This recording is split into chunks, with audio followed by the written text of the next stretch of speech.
right, I see Katie just joined us, so we'll call the meeting to order. Dean, we'll have roll call. And Call the roll. We'll ask for Board Member Kitchen, if she can hear us. Here. Board Member Noonan. Here. Board Member Helzer. Here. Board Member Caden Butler. He appears to not be here.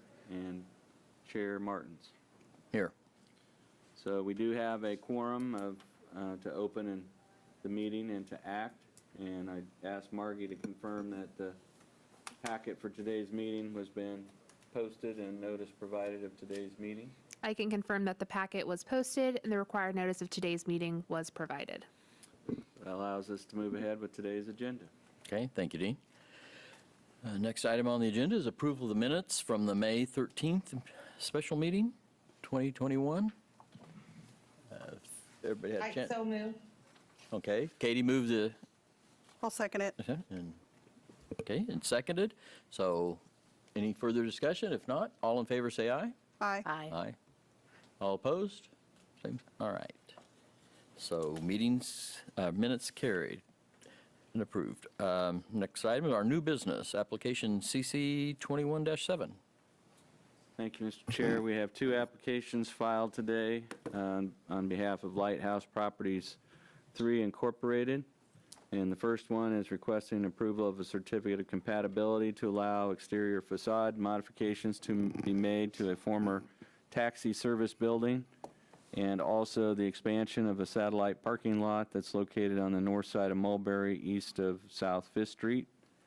And the address of the taxi building is 207 East Mulberry, and the corner lot, which is vacant, is addressed as 256 South 4th Street.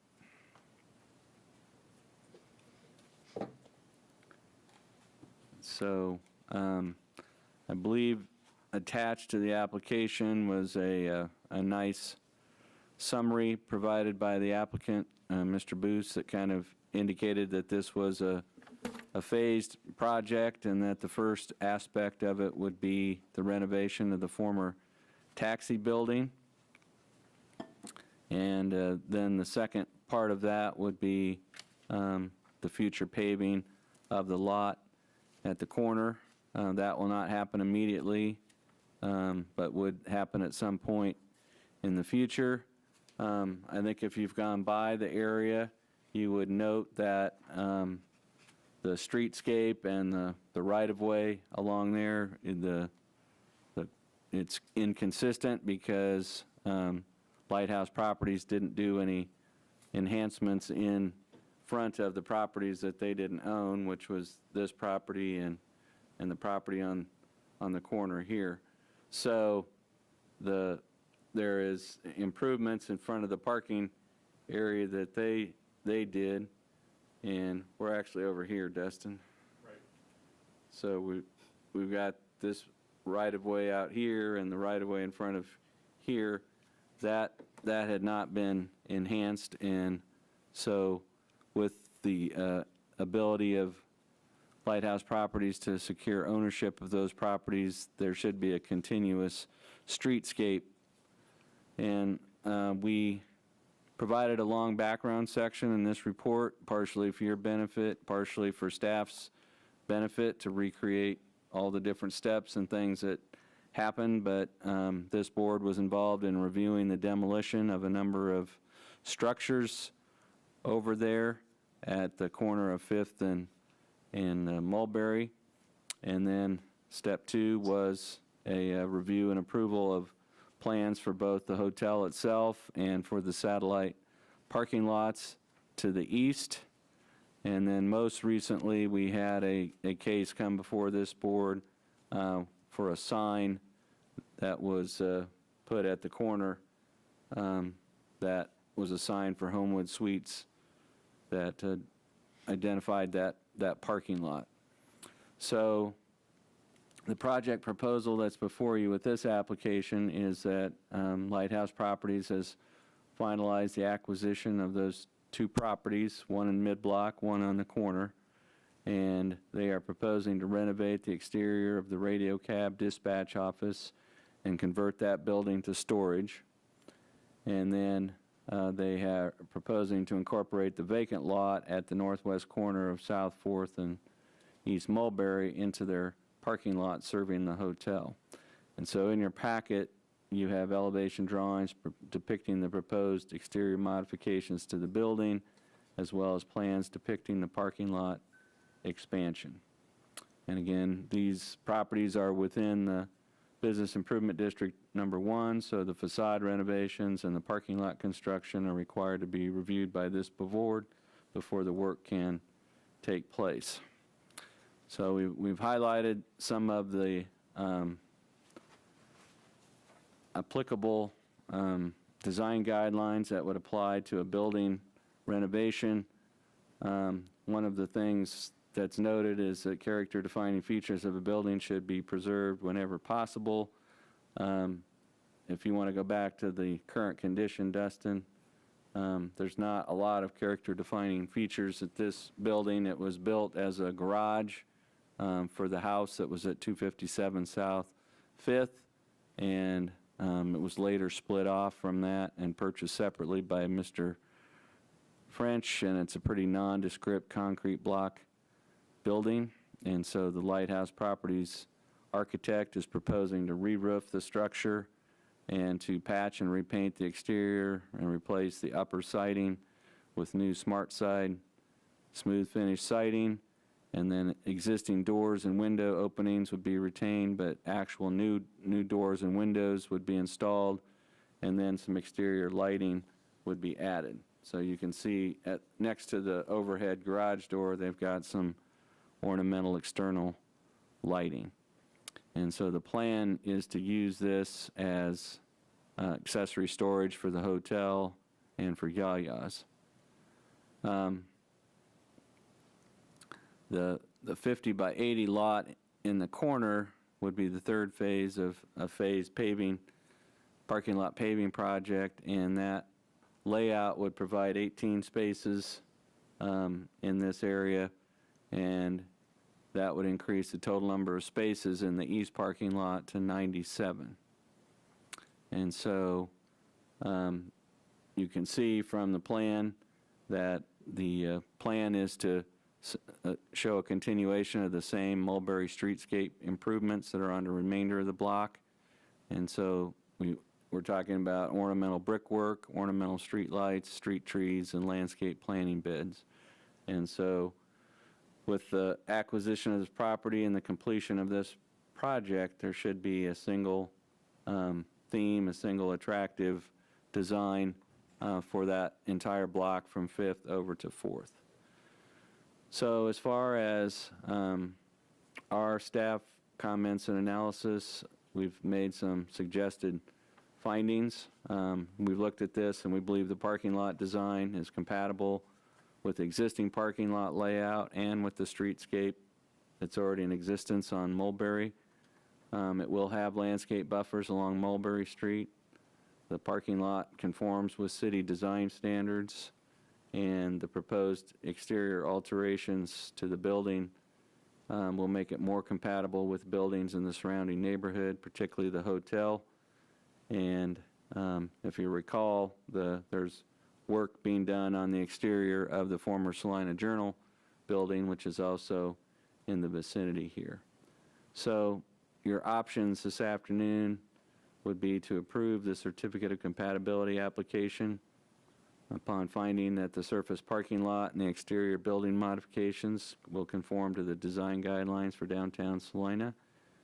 You could approve the application subject to any conditions imposed by the board. You could postpone consideration if you feel like you need additional information about this proposal, or you could deny the application as presented. Our recommendation would be to approve the request subject to 3 conditions, and one of those is that a zoning certificate application for the parking lot expansion and final planting plan for the parking lot landscape buffer strip be submitted to, reviewed, and approved by staff before there's any construction in that southeast corner. That if there's any significant changes to the project as approved, that staff will be notified to determine whether any additional review by this board is needed. And then thirdly, if you want to go back to one of those site plans, Dustin.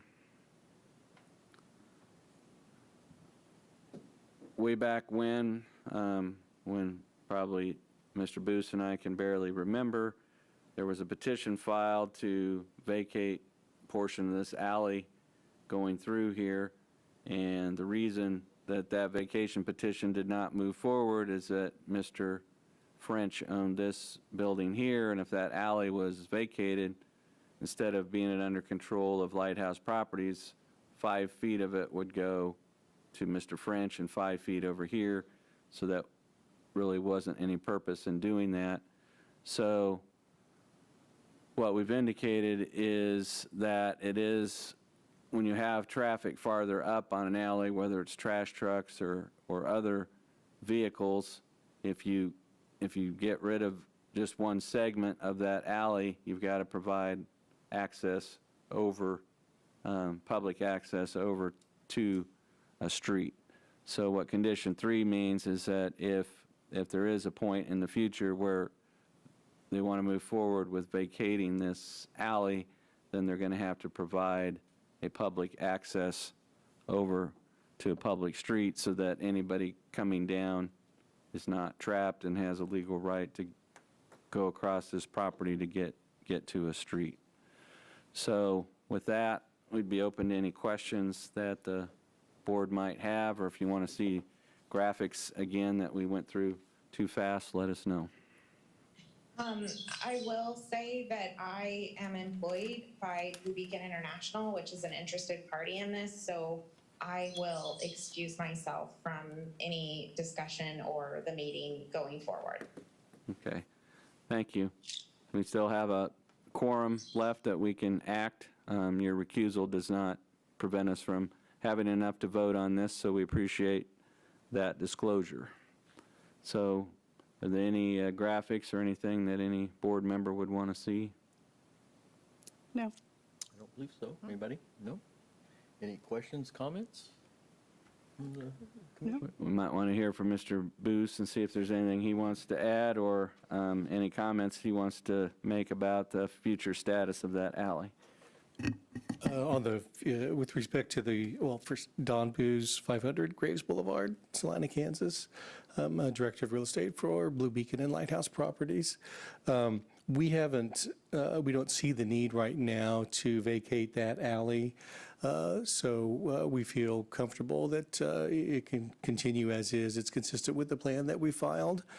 With respect to the building, well, first off, it had taken us a number of years to reach an agreement with the previous property owner to acquire these. We were hopeful that we would have been able to do this much sooner, but sometimes those things just take time. And as we all know, last year was not a normal business year for conducting business of any nature. So, but as we finished the hotel, some of the areas that we had initially planned for storage inside the building wound up needing to be used for mechanical purposes or other purposes.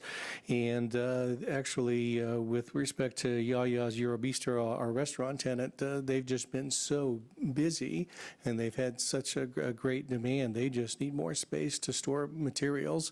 So when we were successful in getting this property under contract, we decided that maybe that would be a better use for us to make use of it for the storage. And then we set out to work with DMA Architects to come up with a plan that would make the building look more in keeping with the area and complement the hotel. So we feel like they've done a very good job. Okay. And I'm happy to answer any questions. I don't. I did have a question, but I don't now that I look at this picture side by side. All right, I thank thought you. you were restructuring the shape of the roof, but you're not. Nope. And we're trying to make it somewhat disappear, the Yep. roof. So, all right, thank you. Thank you. All right. Well, if there's no further discussion or questions, I'll accept a motion. I'll make a motion that we go with option number 2, following the 3 conditions provided by staff. Okay. I'll second that. Okay, it's moved and seconded. No further discussion. All in favor, say aye. Aye. Aye. All opposed, same sign. All right, motion carried. Thank you. That certificate of compatibility has been approved. and we have a second request. And the reason we broke these out was that because they're non-contiguous properties, they're in separate locations, and so conceivably, the board could reach one decision on one and another decision on the other. So these are coming to you as two separate applications, and this relates to property that was formerly occupied by two residential structures and also by a Taco John's restaurant. And so we have a situation where the house, one of the houses that was on the corner, was relocated to a new site and over by Ashby House. And then we have the removal of the Taco John's building and new construction at 418 East Iron. And so the condition that was placed on the approval of the demolition request for Taco John's was that any new development on the site would require the review and approval of the design review board at a subsequent meeting. So this is coming back to you to review plans for taking this area and converting the temporary parking lot and the vacant lot into a permanent parking lot. And so this property was rezoned by the City Commission in December of 2020. It was rezoned to C4, and the C4 district, which majority of our downtown is zoned, allows commercial parking lots as a permitted use. So the use is permitted. But the situation we have is the eastern portion is currently vacant. The western portion is being used as temporary overflow parking for the hotel and Yaya's. I guess Mr. Booth can tell us whether it's more widely used by Yaya's or by hotel guests. That property is also bisected by a 10-foot north-south alley. And the eastern portion, if you've been by, is lower in elevation than the western portion or the area west of the alley. And so this request is an application for approval of a parking lot layout plan for the construction of a permanent surface parking lot to add additional parking for the hotel. And there's also an elevation drawing depicting a proposed monument sign that would go along Santa Fe for this parking lot. And so for parking lots, the only design guidance that we have in the Downtown Design Review Board is that they should be designed to be attractive and compatible addition to the downtown. They should provide well-lit and convenient pedestrian access to all facilities. And so a parking lot facility abuts a public sidewalk, provide a buffer. And so the layout indicates plantings and buffers along Mulberry Street. Those buffers are out in the right-of-way and not in the lot itself. And so we also have design guidance on signs. So a surface parking lot is a permitted use in C4. The general guidance on parking lots we've provided on page 6 of your report, and there we have specifications for parking space size, aisle width, ADA parking spaces, driveway widths, buffers, screening, and the need for signage in some occasions to identify an entrance-only or exit-only property. So since this is Zone C4, ground signs are allowed in C4 if they're located on vacant lots or lots with a building setback of at least 10 feet. And so this property has all kinds of frontage on Santa Fe, Mulberry, and Fifth Street, so there's no issues about the proposed size or location of the sign. And so this plan is to provide 55 additional 90-degree parking stalls plus 5 parallel spaces along the southern edge of the former Taco John's property. And the It's currently bisected by a 10-foot public alley that's shown in the dashed lines there.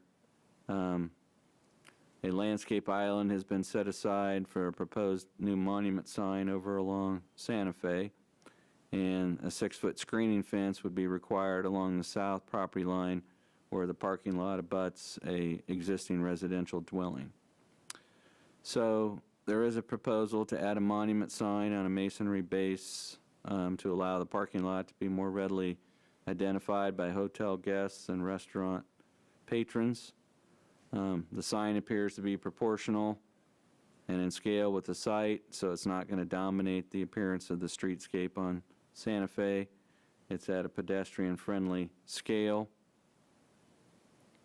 And we don't have a minimum setback. The design is a little bit similar to the sign over at 5th and Mulberry, but it's a dark oxidized bronze and green letters. All 3 businesses are identified, and there appears that down here we have spotlights similar to what is at the sign at 5th and Mulberry. And so as to possible findings, the parking lot design is compatible with existing streetscape on Mulberry.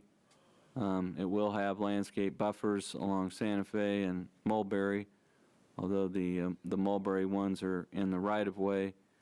The proposed parking lot conforms with city design standards. The sign will be coordinated with the overall facade composition of the hotel. We think that the colors and materials are compatible, and it will make the parking lot more recognizable, and it's something that conforms with our sign regulations, so it's not something we could not issue a permit for. And so, again, your options would be to approve the certificate of compatibility upon finding that the proposed parking lot and ground sign would conform with the downtown design guidelines. You could approve the application subject to conditions. You could postpone consideration in order to obtain additional information. You could deny the application if you don't think it conforms with the design guidelines. Our recommendation would be to approve the plan with conditions that are similar to the previous case, a zoning certificate and final planting plan for the parking lot before it's constructed. A separate sign permit would have to be issued for the ground sign. If there's any significant changes, that those would come to staff so we could determine whether we need to bring it back to you. And also, we'd ask Mr. Boos about the plans for continuation of this alley. Dustin, if you could go back to one of the parking lot plans or landscape plans, I do have a question for Mr. Boos. And so the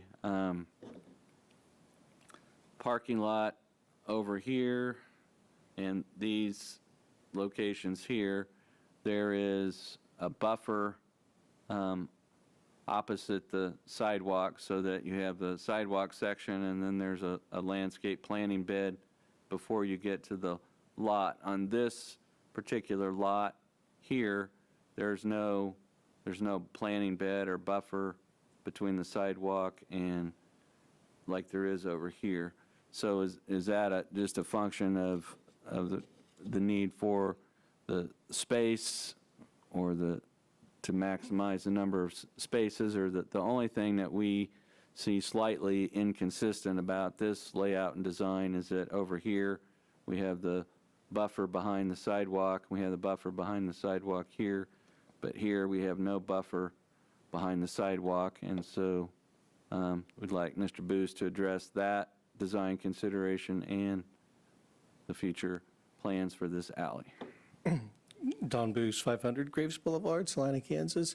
That is correct. It is a matter of space. It's a finite amount of space. We need to be able to move vehicles around. There are a lot of extended pickup beds in Salina, and so we need to make sure there's sufficient space behind the spaces for vehicles to maneuver back out, et cetera. One thing about the two lots, they were our construction trailer location during construction and then a staging area. And we officially opened last year, June 30th, but I would classify it as a soft opening because there was quite a bit of work yet to be completed, namely our outdoor courtyard area. And so we needed to maintain this as a construction area for quite some time. And then when we did provide the temporary paving on the former Taco John's lot, we weren't certain if it was going to remain parking or whether we might want to hold it for another retail use of some point in the future.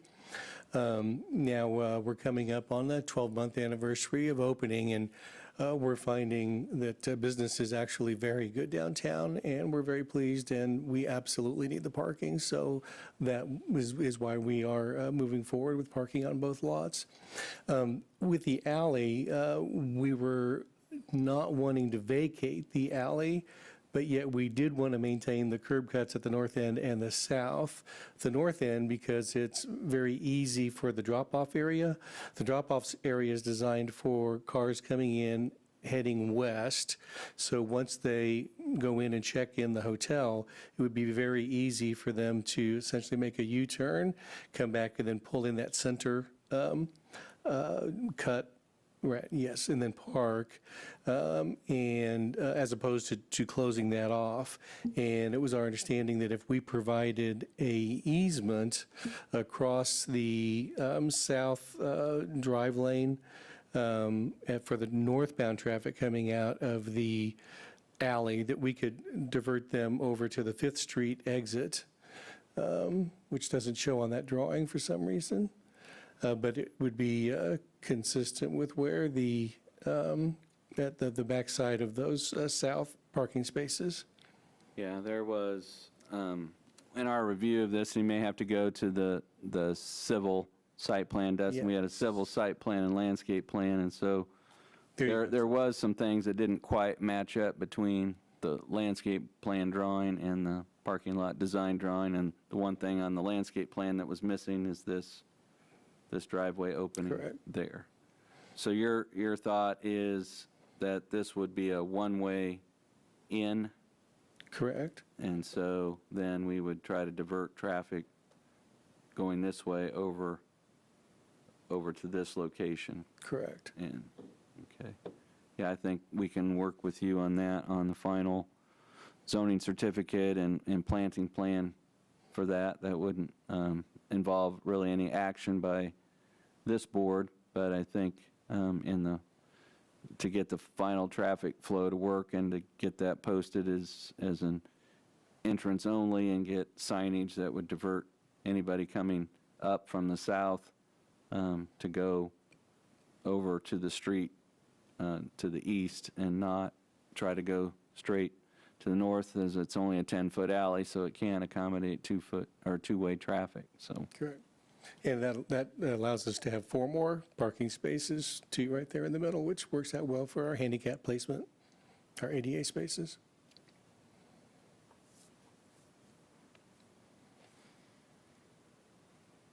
So I'm happy to answer any questions. So have you determined whether the lot is used, the temporary lot's used more by Yaya's patrons or Well, actually, hotel? it's time of day, lunchtime, it's primarily Yaya's. The hotel customer tends to be out during the day, and then certainly at night, it's maybe a little bit more hotel than Yaya's, but they do have a lot of nighttime parking need there, so it's about 50-50. Then, of course, the overnight parking would all be hotel.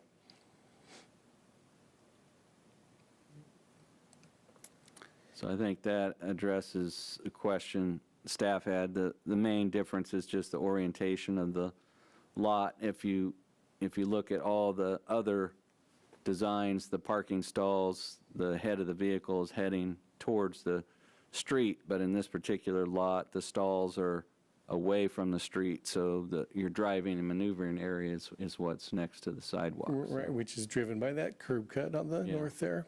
So that's the driving design consideration there.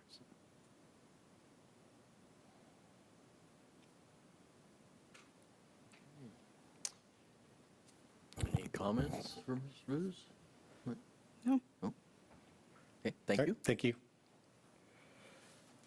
Okay, any other questions or comments? I have none. No? All right then. Well, I think I'll accept a motion then from, I'll make a motion that we recommend with those 4 conditions. option 2 with 4 conditions listed. Correct. I'll Okay, second that. and seconded, so no further discussion. All in favor, say aye.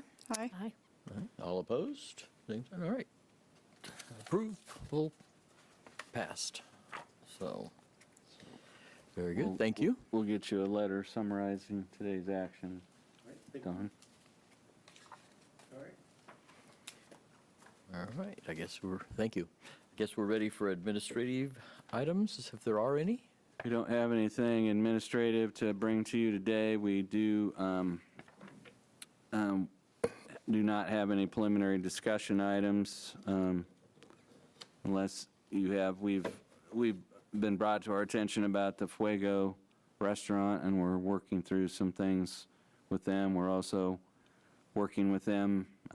We've got both a cereal malt beverage license and a drinking establishment license for the same establishment, and they can't be both, so we're working through that with them. So they're just having some growing pains to get established, but that's the main thing that we have on our radar downtown.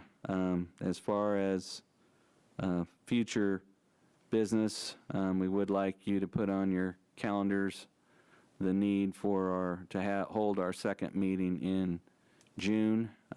We just got all the final information we needed for the Paramount Bar's request to add a sidewalk cafe or sidewalk dining area in front of the Paramount on North Santa Fe. And so that request and their plans need to come before this board, and they would like to move forward with that on the 24th, which is our second scheduled meeting for June. So if you can mark that down and be available, we will have that to come before you on the 24th. So with that, we'd see if any board members have any other business or anything they want to bring to staff's attention. I do not. I don't believe we do. So. Nope. Okay. It does seem like activity's picking up downtown Yes. with the weather, and It is ridiculously busy down there. Yeah, yeah. it's quite a change from a few years ago when there was nothing happening downtown. Yeah, so between, I think with the effects of the pandemic and all, there was a real lag between the completion of the streetscape and resumption of activity, but it does appear to be a lot Yeah. more foot traffic, dining activity downtown, so. I see a lot of usage of all the plazas. When I go walking downtown in the afternoon, all of the plazas, people are standing around and, just conversating, or they've got food. Gosh, a friend of mine brings food from the library, and she walks all the way down to Spillman Plaza and eats her lunch there just because it's just nice and it's open. And I think that that's what I've seen the most of, other than just an abundance of cars everywhere. Yeah, there's a lot of traffic. There's a lot of foot traffic, which is really nice. Okay, so we'll, I guess, the more cases we bring to you, the more signs of activity downtown. This was, I don't know if this is the final thing that will happen over in that area, but these were two kind of loose ends that weren't addressed at the time of the original development of the hotel and restaurants because of their difficulty acquiring that property. And then we had meetings with them, and they were kind of back and forth of whether to preserve that as a building site or to make it a parking lot. And with all the activity, they've decided that the parking lot's needed. So until we see you on the 24th, I think that's all we have for you this evening. Okay, well, thank you. Guess we'll have a motion to adjourn. A motion, we adjourn. I'll second that. Okay, all in favor? Aye. All right, meeting adjourned. Thank you.